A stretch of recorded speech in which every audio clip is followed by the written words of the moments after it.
and I'm relating to them, you see. And, I mean, man is living in a relationship. And in relationship, we grow, you see. Yes. But this philosophy that you have, doesn't it go against much of what is taught in martial arts by normal instructors? Well, I guess because, see, most of them, they are so doggone stubborn, you know? Yeah. I mean, 200 years ago, I am taught like this, therefore, you know? Yeah. I mean, if you maintain that type of attitude, Mm-hmm. I mean, you had it. I mean, we will be still back in, I mean, we will never grow because, I mean, learning is discovering things. It's a constant discovering thing. Yeah. Whereas if we follow the old method, it is a continuous repetition of what is being handed down several hundred years ago. You said that at age 18 in 1940 you returned to the United States. You came back to where, Los Angeles? In where now? 1958, you came back to Los Angeles? 1959, I went to San Francisco first. Uh-huh. And then I went up to Seattle. Oh, that's right. Then you went to school. When did you become a professional actor? That's a very funny story. See, because when I went back to the States, I really didn't think, I mean, I said, you know, shit, I mean, here I am with a Chinese, I mean, not prejudice or anything, but in realistic thinking.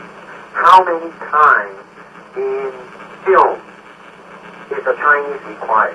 Right. And when it is required, it is always branded as the typical, you know, type, you know what I mean? Right. So I said, hell with it, you know. However, in 1964, right, 64, in Long Beach International Karate Tournament, I gave a demonstration. And at that time, William Dozier was doing the Batman and, you know, and he saw it. So, you know, he signed me up, and I did the Green Hornet, and then I went on and, you know, did that Long Street. So how long did the Green Hornet series last? It lasted for one season. That's all. I thought it was longer than that. Yep. And then it went into rerun in the Orient and did much better than it did in this country, did it? Well, in a way, it established me here in Hong Kong. You know? Yeah. And then in you stayed in the States, did some Long Street episodes, and then... Did you see the one that I taught James Franciscus? No, I didn't see that. I heard about it, though. Chance to, you know? Yeah. When you get a chance to, ask Paramount to show it to you. All right.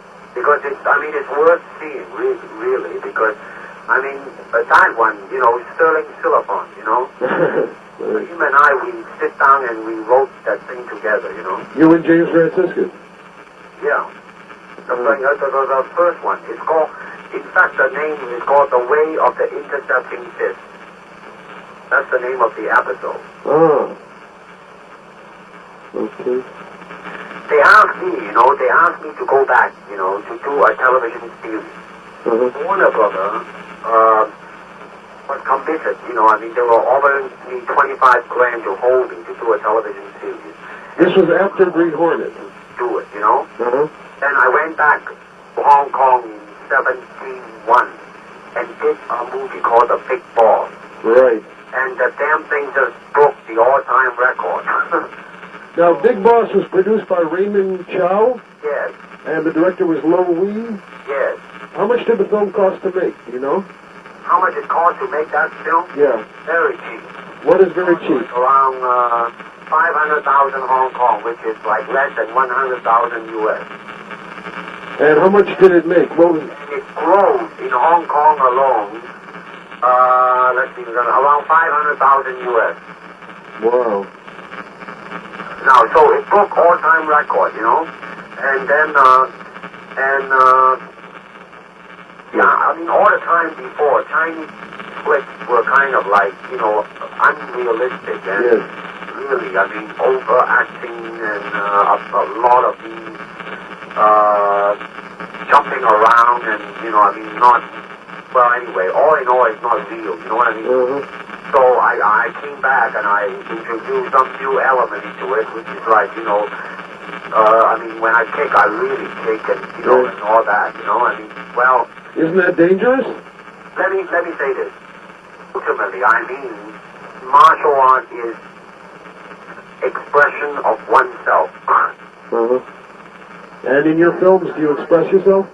Huh? You express yourself in your film? Yep. I mean, honestly and as much as I can, you know. Uh-huh.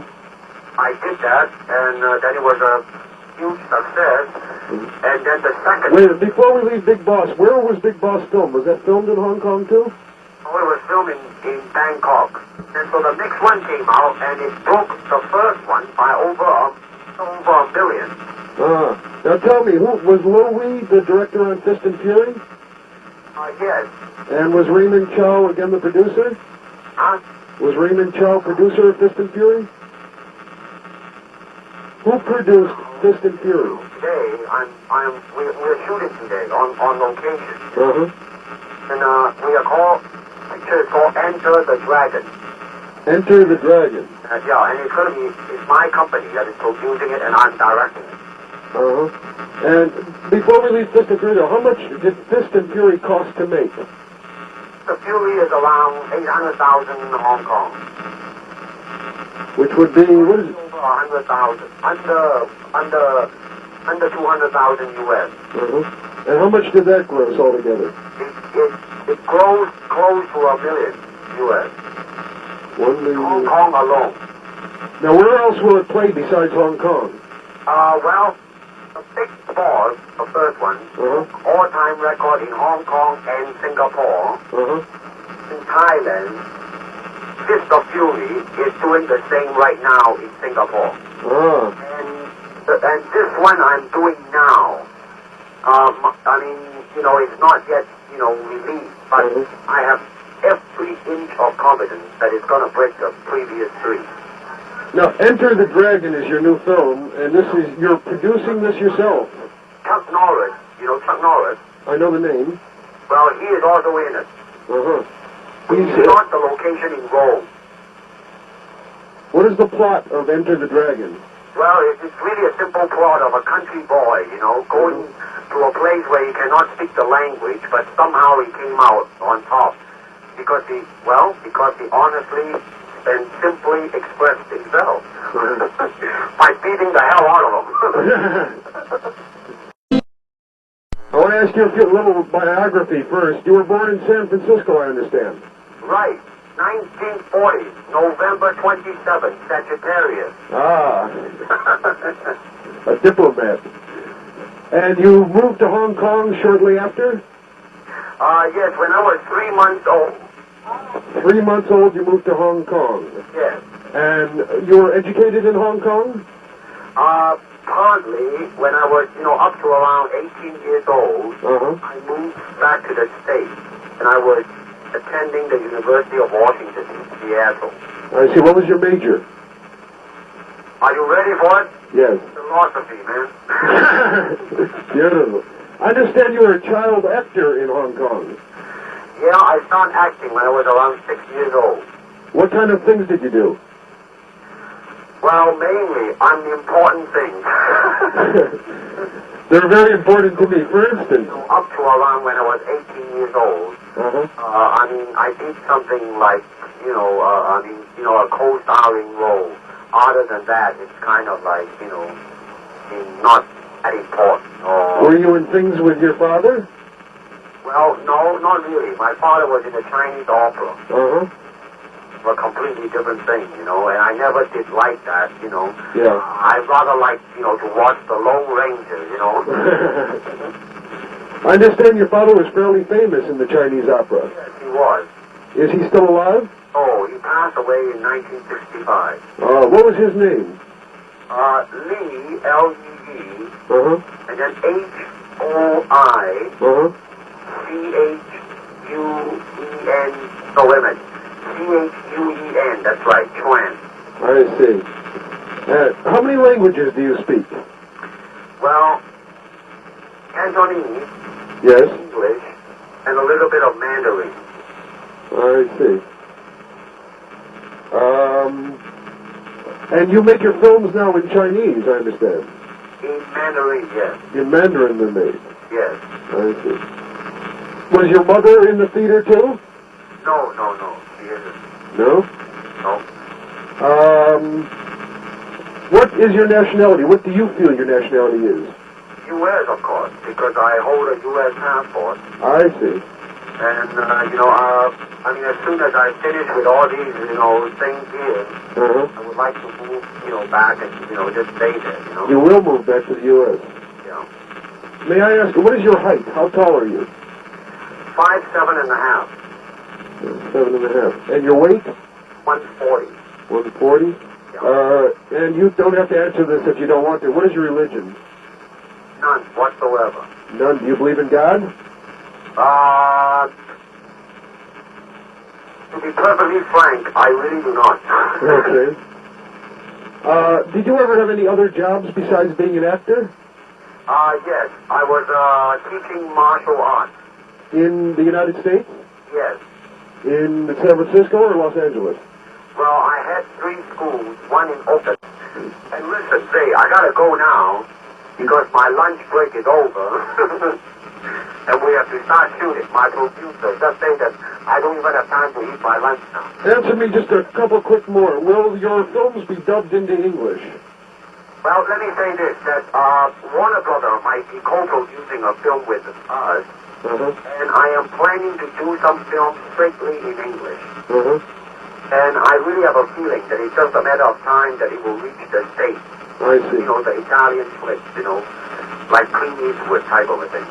And in the article in Black Belt, it said that you had been challenged by a lot of people who wanted to make their reputation by beating Bruce Lee. Is that still true? Oh, yes. Every damn day.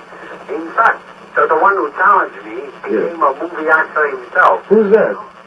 Company beginning to hire him, And of course, somebody, he was punched out by somebody after the film. They got into a fight. I mean, people challenge me, right? Right. They don't like it, so somebody else challenged the guy who challenged me. I mean, it's like that type of a thing. Do you enjoy being an actor? Yes, every inch of it, because it's my way of expressing myself. I mean, it's a phenomenal way, which is,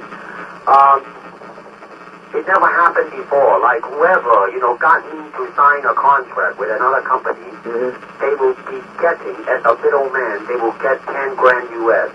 Can you believe that? I mean, it's getting to be like, I don't even believe it myself. Really? How has your life changed? Have you changed since you've gotten successful? I understand you're a cult figure in Hong Kong. You're very famous there. Well, it's changed in the sense that it's like I am in jail, you know what I mean? Really? Like what? I am like a monkey in the zoo, people looking at me and things like that. And basically, I like simple life and I like to joke a lot and all those things, but I mean, I cannot, speak as freely as I, could before because misinterpretation comes in and, I mean, all kinds of things. But it hasn't changed me, basically, because I know that in my process of being born and going to die, something happened which is breaking some record. I mean, which to me, at least, it doesn't mean anything, I mean, it's just something that happened. I mean, it didn't give me any, that I'm proud or I'm any, better than I ever was, I'm just the same damn old shit. Your lifestyle in Hong Kong, do you have your own home or do you live in an apartment? No, I just bought a beautiful house, I have to say, that changed, And, how big a house did you buy? Huh? How big is it a big house? Well, let's just say that it's very comfortable. How many rooms? Upstairs there's around 6. And downstairs? There's 3. How much did it cost? Well, let's not quote prices, Okay. One thing, in 1969 you had a highly publicized TV demonstration in Hong Kong. Had you already signed the contract to make the film? It was 1970. Yeah. I did, they dangle in the air 5 1-inch boards, and I sidekicked it and broke 4 of them. Huh? Suspended in the air. Very good. When you return to the United States, will you live in Los Angeles? Or? No, right. You will live in. And where did you live in Los Angeles last time you lived here? I beg your pardon. Did you live in Los Angeles last time you lived here? I couldn't hear you. Did you live in Los Angeles when you lived here before? Yeah, I stayed in Los Angeles since 1965. I see. Who was your agent when you were here? I really didn't have agents, in the sense that most of them is, through my teaching that I got my job. Oh, I see. Through your teaching. Yeah, I was teaching like, James Coburn, Sterling Philippon, Steve McQueen, and all those guys. You were teaching them Jeet Kune Do? Yeah. And this was when you were acting or before? It was during and before. When you were doing the Green Hornet series or before? During the Green Hornet. You were teaching them Jeet Kune Do then. Were they good pupils? Hello, were they good pupils? Well, yeah, they were all right. I mean, I see. Do you still do that? Or now you're too busy? Oh, I couldn't because, I have to work every day. In fact, listen, I gotta make it. Okay, on this film you're working on, are you director? My producer is using so kick the hell out of me right now. In Enter the Dragon, are you the director? Yes. And the actor star? I'm the actor, the producer, and the whole bit. Did you write it? Yes, I screenplayed it. Are you producer? Yes. And you star in it, I see. Yes. Okay, when will that be out? It will be out probably Chinese New Year. When is that? Hey, by the way. Yeah. How did you come to think of writing an article in Esquire? I mean, how? I wrote an article for another magazine about karate and heard about you, and then I mentioned to somebody at Esquire, and they liked the idea, so they said, go ahead and talk to him. Hey, listen, when it is out, could you mail me one? Yes, for sure. Do you want me to send it to the Kowloon address? Yeah, send it to the Golden Harvest. Right. Is that the name of your production company? Is that your company, Golden Harvest? No, not that one. What is the name of your company? No, for now it will do, What is the name of your company? Concord. Concord, right. Hey, when will it be out? I hope probably in the fall. In the fall, huh? Yeah. Okay, man. Very good. Thank you for calling. Well, thank you very much. I gotta make it. Okay. And, good luck and all that, okay? Thank you. Goodbye.